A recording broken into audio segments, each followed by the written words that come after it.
Penjabat Gubernur Sulawesi Selatan Bakhtiar Baharudin, Wali Kota Makassar Dani Pomanto, Bupati Maros Haidir Syam, Kadispora Sulsel, Kadis Perhubungan Sulsel, serta seluruh jajaran lainnya meninjau lokasi rencana pembangunan Stadion Bertaraf Internasional di Makassar, Senin 11 Maret 2024.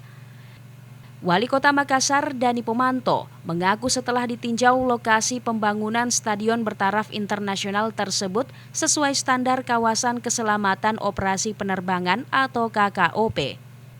Demikian juga untuk ukuran lahannya sudah sesuai syarat yang diinginkan pemerintah pusat untuk dimulai pembangunan stadion tersebut. Sementara itu, penjabat Gubernur Sulsel Bakhtiar Baharudin mengatakan apa yang disampaikan Wali Kota Makassar betul-betul disampaikan secara profesional, bukan sebagai wali kota, tapi sebagai profesional ahli perencanaan. Menurut Bakhtiar, selain pembangunan Stadion Bertaraf Internasional, lewat kolaborasi antara pemerintah provinsi dan kabupaten kota di daerah Maminasata akan membantu kawasan kota baru nantinya.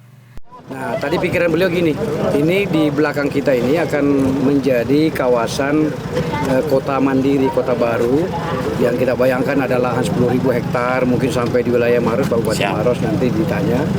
Dan ini menjadi pasumnya, jadi ini fasilitas publik nanti ini. Kayak kawan-kawan bayangkan di Jakarta ada Senayan, di sebelahnya kan ada di sana Pondok Indah, di sana sebelah kanannya ada Simpruk, ada yang lain.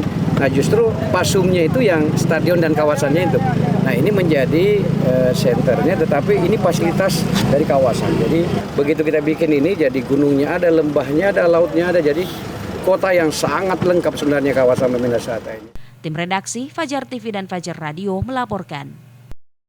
Terima kasih telah menonton. Jangan lupa subscribe, like, comment, and share. Saksikan terus informasi terbaru dengan menekan tombol lonceng hanya di channel Fajar TV.